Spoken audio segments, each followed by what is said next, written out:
sinama nga natin siya dahil kawawa naman yung balahibo niya at hindi na makita yung kanyang kagandahan.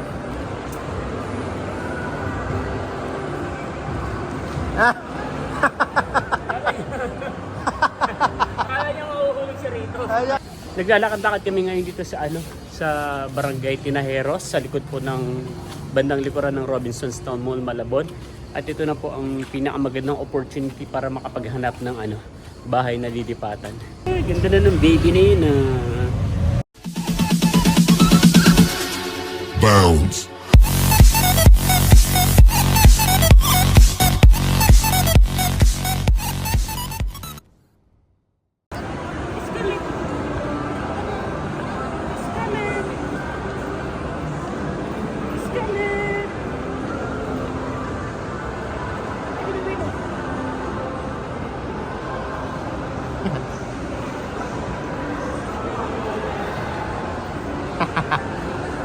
Hindi natatakot. Kamusta mga kayami? Isang masaya at isang masarap na vlog na naman ang pagsasaluhan natin. For today's episode, kasama po natin ngayon si Scarlett. At nandito po tayo sa loob ng Robinsons Town Mall, Malabon. Ayan, so ipapag-groom natin siya dito sa Ruru Martin ulit. Dito tayo suking magpag-groom kay Scarlett dahil nga habang nag-aantay ay malamig. Yun, tapos ay makakapaglibot-libot tayo. Yan, so tsaka may record na rin siya dito sa Ruru Martin. So sinama nga natin siya dahil kawawa naman yung balahibo niya at hindi na makita yung kanyang kagandahan. Yan, tapos malapit na siyang mga anak. Tama ba? Hindi pa lang sigurado. Yan, so ngayon ay pupunta na tayo sa Ruru Martin at ipapag-groom na ulit natin si Scarlett. Marunong na siya maglakad, hindi na siya natatakot. Scarlett, come on!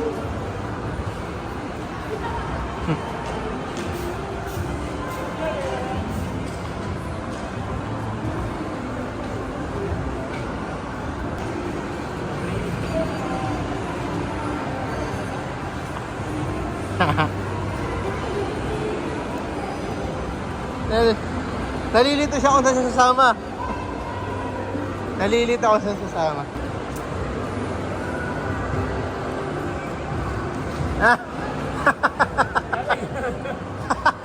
Akala niya mahuhulog siya rito. Ay, nakakawawa naman. Iba daw kasi yung kulay eh.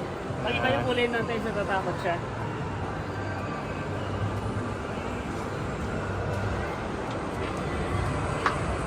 Yung paa ganito, yung para hindi mabilis sumaba. Tapos sa sa tenga, medyo may balahibo tayo. Ayun, ganito. Ito na. Ito Ito na lang. Summer. Summer cut na medyo may tirang balahibo sa tenga. Tapos sir, paingat ng konti. Parang piling kasi namin medyo buntis to eh. Medyo buntis. Baka buntis kasi. Nandito na po ulit tayo sa loob ng Ruru Martin. Tapos ay nakapag-fill up na po tayo ng form para sa information ni Scarlett. Okay. Bali pang 5 na tong beses na magpag-groom, kaya meron kami nakuha na percentage. Ilang percent daw, Dre? 20%. Wow. And so iiwan po muna namin si Scarlett at babalikan na lang po namin. Bali sa information naman po natin ay nag-iwan po kami ng information. Diyan lang ikaw, Scarlett. Babalikan, ha? Bye-bye.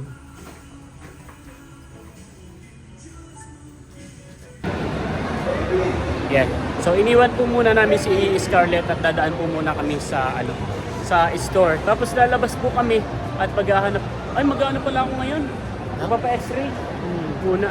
So dadaan muna ako sa store saglit, tapos ay pupunta po ako sa kabila sa tawid sa may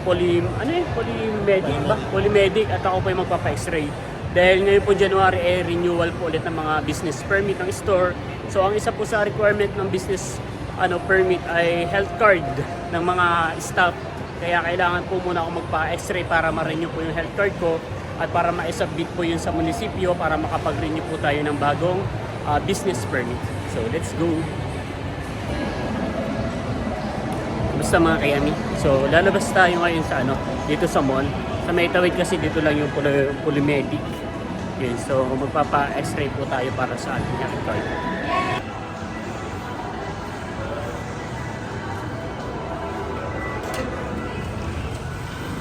Nandito na tayo sa labas ng ng Robinsons Town Mall Malabon. Dito lang yun sa may gilid ng ng uncles dyan. At ayun po yung Polymedic po. Polymedic ba? Ayun po. So, yung Malabon Polymedic Pharmacy, tapos meron din mga Animal Bite Center. Ayan. Laboratory. Dito po yan sa may Governor Pascual Street, tapat ng Robinsons Town Mall Malabon.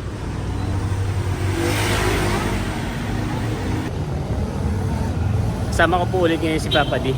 Nag-back out po ako magpa-x-ray kasi naiwan ko yung baga ko eh. Yung kasi mahaba. Yung pera ko dito sa wallet, saktong 500 lang. Tapos kailangan kasi may face mask pala. Eh, nahiya man akong bumili tapos dito sa labasan, tapos 500 yung pera ko. So, tapos habang pabalik ako, para kumuha ng barya, naalala ko, bukas na lang kaya ako napag-isip-isip ko na bukas na lang pala ako magpapa-x-ray. Kailangan ko kasi may ID rin, ganun. Tsaka yung requirements para mapatunayan na yung x-ray case for, for renewal ng permit. Naglalakad-lakad kami ngayon dito sa sa Barangay Tinajeros, sa likod po ng bandang likuran ng Robinsons Town Mall Malabon. At ito na po ang pinakamagandang opportunity para makapaghanap ng bahay na lilipatan. Yan, memorize po ni Papa dito yung kasi dito po siya lumaki hanggang 5'5". Dito po siya gala ng bata pa siya, kaya medyo memorize niya talaga itong street na to. Yan. Kaya makahanap tayo ng nakalagay na room for rent o house for rent. Yun, nandito tayo sa street ng Maganda kasi kapag sa labas lang ng kalsada. Para kapag may mga parcel tayo sa business na gagamit natin. Pag pasok. may may sampinit. Wait lang. Sampinit ba ito? Akala ko sampinit, hindi pala.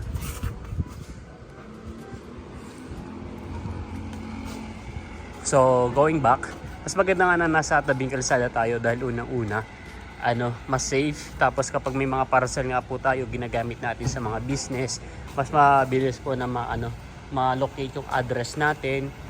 Not unlike po nung nasa looban kami, na ina-address po namin sa school ng Katmon, pinakasikat na establishment na pwedeng mapuntahan ng rider. Tsaka pa namin susunduin. Sobrang hirap po talaga, sobrang hassle. Lalo na kapag mabigat po yung mga parcel. Nandito naman tayo ngayon sa sa Tinajeros pa rin pala, pero malapit tayo sa sa school. Yan, Tinajeros Elementary School, tsaka po Tinajeros National High School, isa lang yun, di ba? Yan. Mas maraming tao dito, natanday doon sa dinaanan natin kanina na na konti lang yung tao.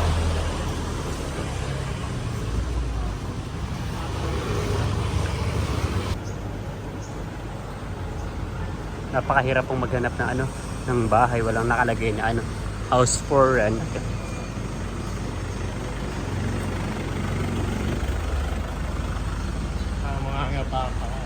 Parang puro nakalagay bawal magtapo ng basura, ganun.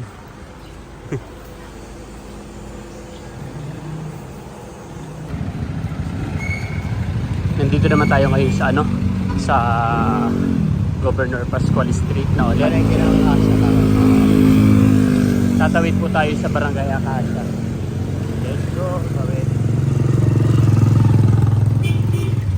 Yan, ito po yung palengke ng Acacia.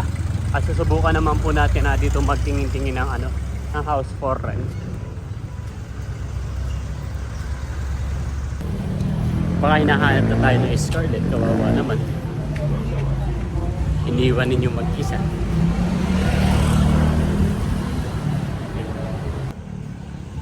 Meron po tayo nakita ngayon dito sa sa Barangay Acacia ng apartment unit for rent. Isa tayo magtatanong dyan, iba lang ang bantay. Yan. So, Ito po yung loob niya.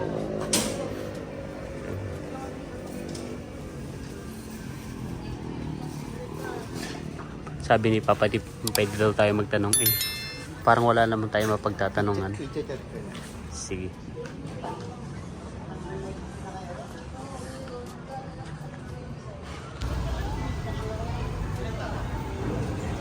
Nandito naman tayo ngayon sa harap ng ng higher ground sa Baptist Academy Foundation. Ayan, malapit lang po ito sa Robinson. Bali nakaikot na po tayo. At ang alam po namin ni meron dito parang paupahan. So nag-i-inquire po si Papa di. Baka po may bakante pa dito sa sa may mga apartment dito. Nakakapagod maglakad-lakad pag 30 ka na. Pero kapag kabataan mo, yung mga 8 years old hanggang hanggang teenager, kahit kahit maghapon ka maglakad, okay lang, mas nakaka-enjoy. Wala pa rin po tayo nakikitang bahay.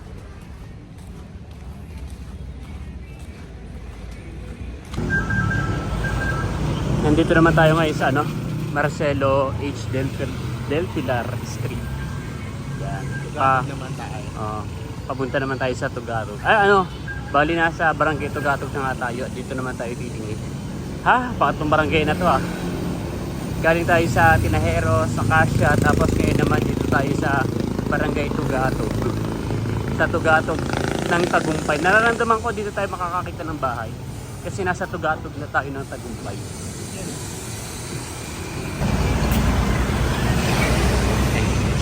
May nadaanan po kami Del Monte Juice Pineapple at bibili daw po muna si Papa dito. na siya, na uwaw paglalakad, halagang 20 pesos lang yun. So maglalakad-lakad pa rin po tayo mga kayami. Dito pa rin tayo ngayon sa Barangay Tugatog.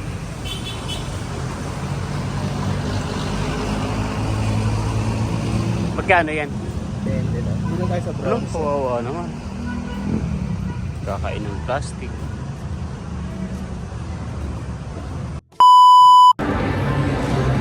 Mga ilang calories kaya yung na-burn natin sa paglalakad? Dito naka 300 calories tayo. Nakalalakad. Napakahaba po ng aming nilakad. Dalawa lang, parang may nakita naman kami na available. Yung isang yung kailangan pang i-contact. Tapos may isa pa, yung tigi 8,000, third floor na daw siya. Sa katapusan daw alis. Yan. Pero may nangungupahan tayo kaya hindi pa siya bakante. So, nandito na nga po ulit tayo sa Robinson's Town Mall, Malabon. Sa loob po. At inaantay na lang po natin matapos si Scarlett. Nandito po tayo sa Roro Martin. So, sisilipin po natin siya.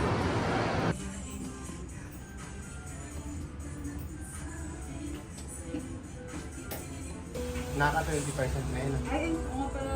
Ipinalala niyo po. Yan, tapos na raw po i-groom si Scarlett. At binabayaran na po ni Papa D. Less 20%. 20 ba? Po, 520 na lang po. 520. Ayan siya. Scarlett! Talaga! Ganda ng baby na yan Ayun mukha ng babae yan Ganda ng pagkakagupit niya dito sa mga posts niya. Nalinis na. Wala ka galing Hindi na tayo. Nakakapagod maglakad.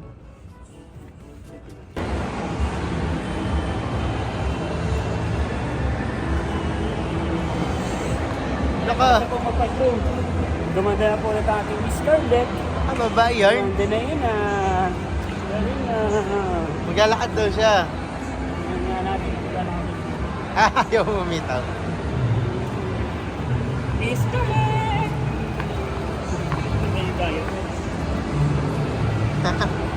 Sira ni diet. Okay lang.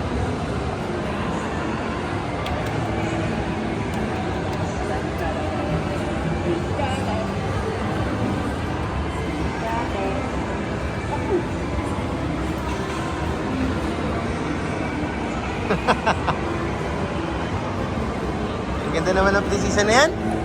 Ang ganda naman ng prinsesa na yan.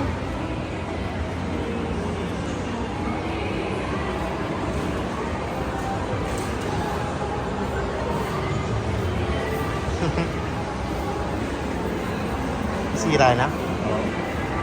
Hey, Scarlett! Baby, prinsesa! Mama! Mama na yan! Uwi na po tayo mga kayami. Nag-i-trade na po tayo dahil sobrang napagod po tayo paglalakad at paglilibot sa tatlong barangays para makahanap ng bagong upahang bahay. Kaya lang wala talaga tayo nakita. So hopefully talaga ay may makita pa tayo. Hindi tayo susuko hanggang hindi nakakalipat ang bahay. Yan. Ganda na ng baby na yun Ganda ng baby na yun Bululu! Happy! Hala, hindi niya nakilala si Scarlett. Hala, hindi niya nakilala si Scarlett. Hala, hindi na nakilala si Scarlett. Gumanda na ang baby. Yan. Sinauna naman po ay pinaliguan na rin po yan saka si Happy. Kanina bago po kami umalis. Yan. Wow! Tuwang-tuwa yun Kaya mga kayami, nakauwi na nga po tayo ng bahay. At napagupitawan na po natin si Scarlett. Tapos ay may option na tayo kung saan tayo lilipat. Pero sana ay bago nga mag New Year's, Chinese New Year. Dahil may lahi tayong Chinese dahil swerte. Dahil swerte daw yun. So sana makalipat na tayo. At dito ko na rin po tatapusin ang vlog na to. Again, maraming salamat po sa lahat ng patuloy na nanonood. At sumusuporta hindi lamang sa akin channel kundi sa buong Team Hitik. Hanggang sa muli para sa isa na namang masaya at masarap na vlog. Bye-bye!